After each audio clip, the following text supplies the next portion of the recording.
school नवा tiffin कर कि नहीं करुचे आपण मैंने तो सकाल जलखिया खाई सारे आम तो जलखिया मु बनाऊँ मो पु तो क्लास कर डबा नहीं टिफिन नबुनु मुझे आज पास्ता करदे टिफिन नापी आस भल देखा पिला तो पास्ता मागे प्रिय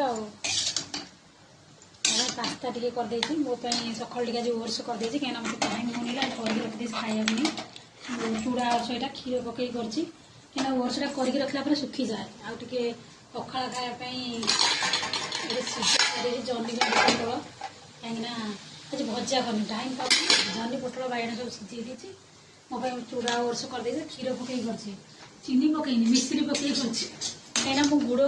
चीनी जमा खाए ना गुड़ टी पकई था गुड़ा ओट्स बाग लगे जमा रखीदे गुड़ बाग दे खाइब नहीं भात खाया मना कर